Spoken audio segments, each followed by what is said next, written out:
Hello, welcome or welcome back to my channel and welcome to another reading vlog where I'm gonna be reading Blood of Dragons. So Blood of Dragons is the fourth and final book in the Wild Chronicles, and it's the 13th, I think, book in the Realm of the Elderlings series, which is fantasy.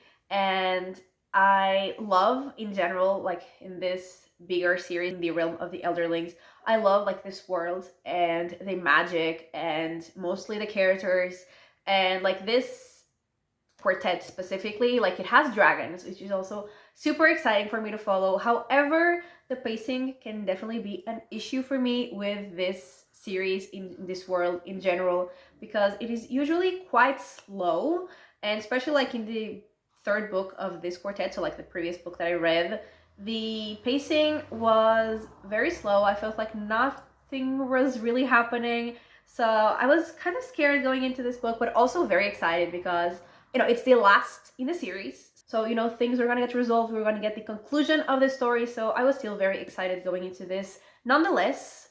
And yeah, I just want to say that there are definitely spoilers in this reading vlog, and let's get into it.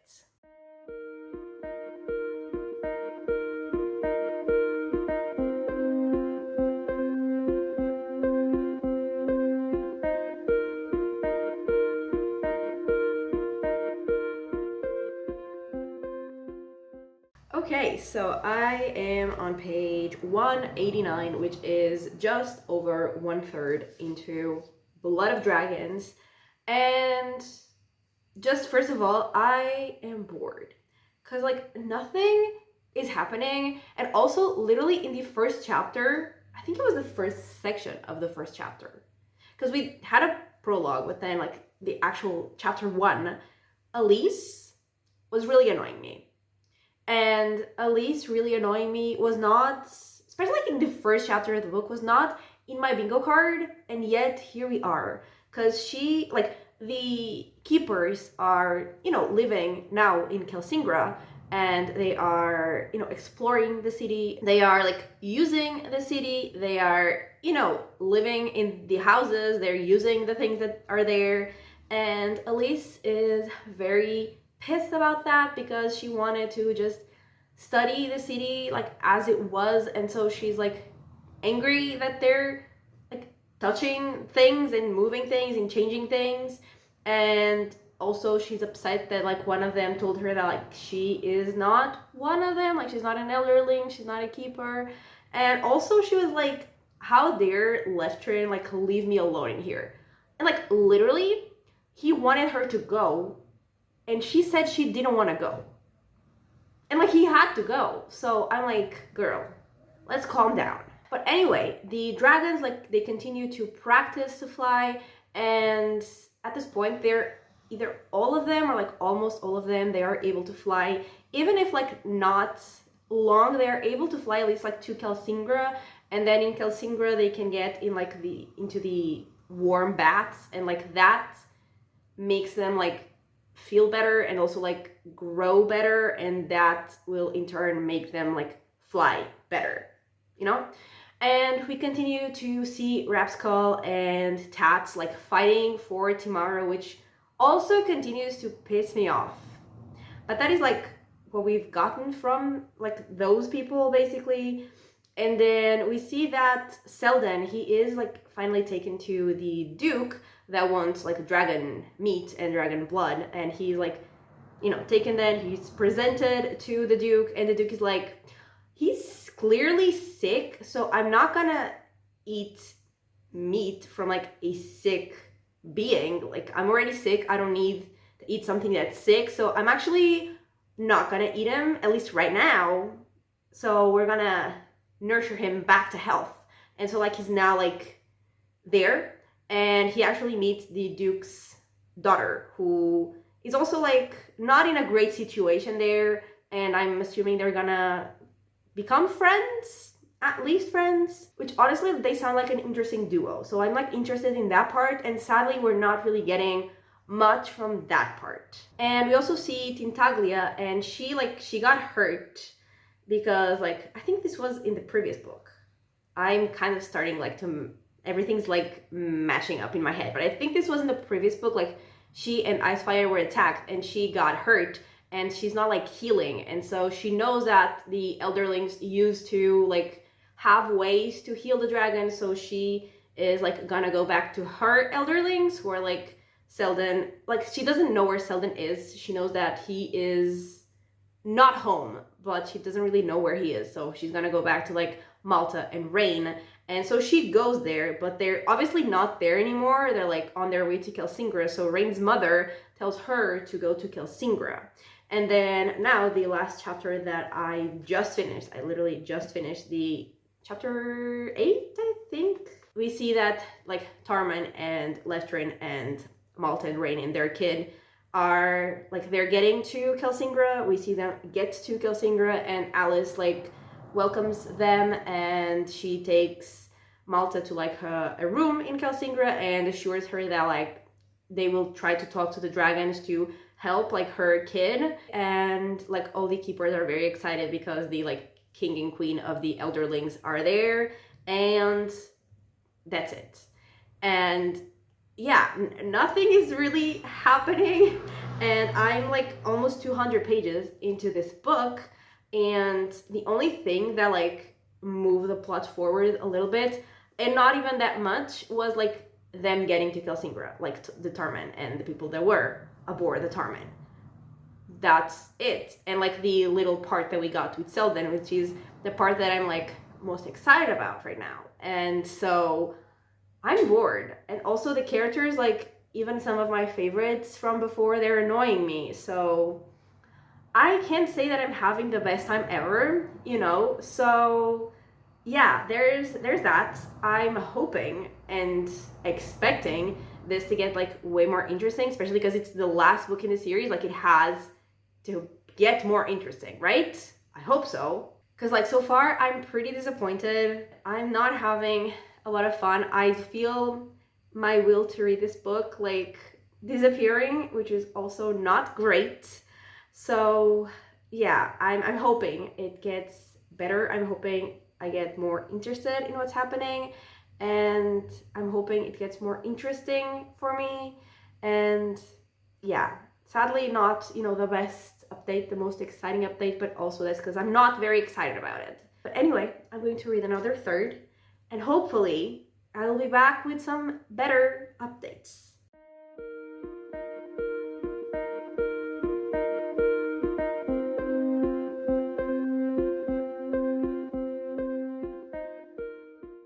Okay, so I have made it to page 347 of Blood of Dragons, which is just under 2/3. And I think I mentioned in my other update that Elise told Malta that she would like talk to the dragons to try to help her baby. And they do talk to the dragons, but the dragon that is like more in charge, who's called, I think, Merkur, he tells Malta that none of them can really help her baby. The only dragon who can help him is Tintaglia, because Tintaglia was the one that started Malta and Rain's like transformation into Elderlings. So she has to be the one to also help like their child's, like, you know, his transformation. And Tintaglia is, as we know, not there. And I mean, she is on her way, but she is very hurt. And she actually gets like even more hurt. But before that happens, the dragons, they really want to find a silver well, like a well of silver, because they remember something like from the other like dragon memories, that there used to be a well of silver in Kelsingra. That is kind of like why Kelsingra was even built there, like why the dragons and the Elderlings all stay there. It's because there was this well of silver, and like dragons need silver, and especially like for their minds, for their memories, and like even the cocoons that they use to turn from serpents to dragons, there is like silver in there, and they do like really need the silver, so they make the keepers and like the other people there like look for that silver. And then again with Tintaglia, she is very hurt, and then she's actually spotted by the ships that are bringing the people from Chalced, and including like the guy that is making Hest like go and like find Cedric and get like what Cedric had promised. So like Hest is there as well. And those people, like, they attack Tintaglia, and she gets like even more hurt. And then she sort of like sends a message, like telepathically, to the other dragons, and they do feel like that she's dying. So they go and they attack, like the ships, and they kill some people. They take others like as prisoners, and they take them like back to Kelsingra. And Tintaglia is like dying. She can't fly. She can barely like move. And one of the dragons, called Kalo, I'm not entirely sure, he like hunts for her and like leaves food for her, but she says that like she is dying anyway. I do think that she's gonna survive. Like, I don't think she's gonna die, because I don't think that Malta's child is gonna die, and they do need her. So I think she's gonna survive. But she, seems to be dying. She's like very weak. And the others like go back to Kelsingra. They take those humans who attack them. And then like Hest is one of the people that is taken there to Kelsingra. And actually, like in the last chapter that I read, we see Hest, and like he sees Elise, and then he sees that she is with Leftrin, and he's like, how dare she trade me for like that rough man captain, like ship captain, whatever. And then he's like, at least Cedric, I know, will be happy to see me, and I know he will get me out of this situation. And then he sees Cedric with Carson, and he's like, how dare he? And I'm like, iconic. So yeah, he's there, he's struggling, he is a prisoner, and I mean, he's been struggling like this whole journey, which has been great to see. I still hate being in this POV. Like, even if he's suffering, I hate being in his POV. I hate being in his head. But at least like it's nice to see him suffer. So there's that. And then with Selden, we see him being taken to the Duke. Even though he's like still sick, the Duke is like dying. He's like very, very sick, and he's like, I'm not waiting another second. And so Selden is taken to him, and like he drinks his blood like vampire style. Like, they, I think, make a cut on his arm or something, but then he like grabs Selden's arm and starts like sucking out the blood, and I was like, what is happening? So he drinks Selden's blood, and he seems to be feeling better. So there's that. And that's everything that has happened in this second third. Although I was definitely way more interested in this second third than the first. Like, not that much happened, but what happened, like, I was interested in. I was excited. Like, when we were seeing the attack on Tintaglia, like, I was stressed. And then when the other dragons attacked, like the humans who were attacking her, I loved that. And then even like Selden's scene with the Duke, I was also like, what the hell is happening? So, I was feeling things. I was enjoying this part like way more, even though, again, still very slow, still almost nothing's happening, but what is happening? I'm enjoying it, which is more than I can say for the first third of the book when I first updated you. So, yeah, am I loving this book? No. Am I liking it more than I was in the beginning? Yes, absolutely. So, things are looking up, and I assume the last third is gonna be even more exciting, because they have to wrap up this whole story, which honestly, like, I don't know how they're gonna wrap up this whole story in less than 200 pages, especially like with the pacing that we've been getting, like things moving so slowly. How are they gonna like wrap all of this up in 200 pages? I don't know. So that kind of concerns me, that not everything is gonna get wrapped up. Although, like, obviously we still have a series after this, but it's a different series, so like I would like to have, things kind of wrapped up here. But yeah, I'm kind of scared now that I think about it. I hadn't really thought about it in that way. But yeah, now that I do, I'm kind of scared about that. But I'm also excited, because it has to be exciting, like the last third of the last book in a series has to be exciting. So yeah, I'm excited to see where this goes. And I'm going to finish the book, and I will be back with my final thoughts on it.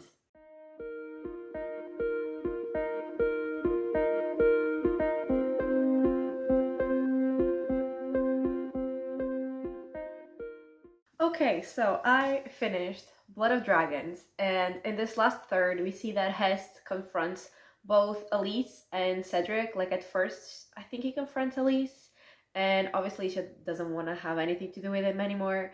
And then he thinks, well, Cedric obviously is in love with me, so he will want to help me, but Cedric obviously doesn't want to have anything to do with him anymore either. So, that was nice. And then Tintaglia gets there to Cassandra, and they give her the little silver that they have, but that's not really like enough to heal her. But then Rapskull takes Timara to the like place that they found that's like the well of silver, but they couldn't really reach the silver. And he takes her there because like the elderlings that the two of them have been like getting memories from, like the one that she has been getting memories from, like he and the elderling that he is getting the memories know that she was like the one that worked the silver. And so like if anyone can find the rest of the silver, it's going to be Timara with like those other memories. So Rapskull and also like Sintara also then goes there. They like force Timara to go down the well, and she manages to in fact get the silver. And then they get like the silver to Tintaglia, and Tintaglia is like healed, and she's also able to heal Malta and Rain's baby. And then we see that like Hest is trying to seduce Carson's nephew, and then Cedric gets there and he actually punches Hest, which was really satisfying to see. And then they like walk away, and I think it was Kalo that was like the boy's dragon. He eats Hest, which again, very satisfying to see because Hest was like trying to get control of the dragon, thinking he would be able to like make the dragon bond to him and then like control him, which, you know, ridiculous. Obviously doesn't know anything about dragons, and the dragon decides to eat him. So that was great. That was fantastic. That was super fun. And then Icefire also gets to kill Singra, and he's like really hurt. He has been poisoned, and he wants to like get revenge against the humans that tried or like that did poison him and tried to kill him, who are the ones from Chalced, so like that duke and the people that work for him. And so they, the dragons, and also some of the keepers are like going on their way to Chalced to kill the duke. And then there at Chalced, we see Selden and the Duke's daughter, and they see like the dragons approaching, and Selden can like communicate with Tintaglia, and so Tintaglia saves them and like takes them as they like attack and kill the Duke. I assume because we didn't get to see any of it. That was like literally like here at the end of the book, and I was like, how are we gonna get this whole like battle? And the answer is we didn't get to see any of it. So like we know that the dragons won, they killed the duke, and now like his daughter is the one in charge. But like we know that because we were told. We didn't get to see any of it, which was so disappointing because like this book was so slow, like nothing was happening the whole time, and then we're finally getting to this like, you know, huge thing, like a battle with dragons. They were going to attack a city and like kill the duke, and I was like, I don't know like how we're gonna have time for that, but I'm so excited, and we didn't see it, so that was so disappointing. But yeah, they then get back to Kelsingra, and Selden also goes to Kelsingra, and Timara actually is able to fly with her wings. And the last thing that we see in like the epilogue is that Tintaglia is like laying her eggs for, you know, a new generation of dragons. And yeah, it ended. That was it. So let's go into my final thoughts. So starting off with the characters, and we can start off with Elise. I think I've been starting with her the whole like for all of the books. I'm not entirely sure. So in the beginning, she was like really annoying me, but then like it got better. But honestly, I kind of feel like we really got that much from her in this book. She wasn't really like doing much. She wasn't really like one of the main points of the story anymore. And like same with Cedric, it was very, like I said, satisfying to see him punch Hess, but that was it. Like I feel like both Elise and Cedric, like the one of the main things that they did was like when Hess got there, them showing that they, you know, they have their lives, they were better off, and we didn't really get that much more from them. In terms of Hest, I hated being his POV, hated being in his head. Was great when he was eaten by the dragon, but also was kind of disappointing that the others, like they never got to know that he died. They just saw that he wasn't there anymore. And I think it was Elise. Not entirely sure. Maybe it was Cedric. Maybe it was someone else. they assume that like he had, because I finished reading this book like a week ago, so details are a little fuzzy. But one of them was like assuming that maybe he had gotten like parts of dragons and like escaped to go sell them. So like they never really got to know that he was eaten by a dragon. Like, did the dragon not tell like his keeper that he ate that guy? I'm confused, but they didn't really get to know that he died, so that was very like disappointing. And then Timara, I actually continue to really like her in this book. The situation like with her and Rapskull and Tats really annoyed me, but then like it kind of got resolved in a way. But also like Rapskull had this whole thing of like being like turning into that other elderling that he was getting the memories from, but that also never really got like a like an ending. We never got a resolution of that story. Like, did he? Did he not? I don't know. And then Selden, like some of the most interesting scenes I feel like were with him. I was actually invested in what was happening in his story, and also Malta and Rain and their baby. I was also like invested in that part. And Sintara, I never really like, she never really grew on me, and also she never really got to have like an actual good relationship with Timara. Like, she never really got to bond to her in like a nice way. So that was also like kind of disappointing. I was expecting that we would get that in the end. I mean, I wasn't expecting them to suddenly be like the bestest of friends, but you know, I was expecting something, like some sort of like development in their relationship. I was expecting them to at least be nicer to each other, or like Sintara to be nicer to Timara. I don't know. We also didn't really get like that much of a resolution in that. And like it was so rushed, the ending for the series. Like all four books were very slow, especially like the last two. For me, felt like nothing really that important was happening. And then the ending was so rushed, but rushed in a way that we didn't even get to both like see things, and also really like they didn't really have a resolution. Like things either wrapped up way too fast or they didn't wrap up at all. So yeah, like I said, very disappointed. I think I'm gonna give it 3 stars, honestly, because I'm feeling generous. Because like, yeah, there were times that I was enjoying it. Like I said, like Selden and Malta and Rain, which weren't even like the main characters in the series. Like in the beginning, they weren't even in the series really. But like I was interested in their plots, but everything else I was just like, nah. And then the ending, we don't need to talk about it again. So yeah, 3 stars. And yeah, that is the end of this series. I do have one last trilogy in this world, which I am excited for. Hopefully I will enjoy it more than I enjoyed this one. And yeah, that is everything for this video. So thank you so much for watching. I really hope that you have enjoyed it. And if you did, give it a like and subscribe. And I will talk to you next time. Bye!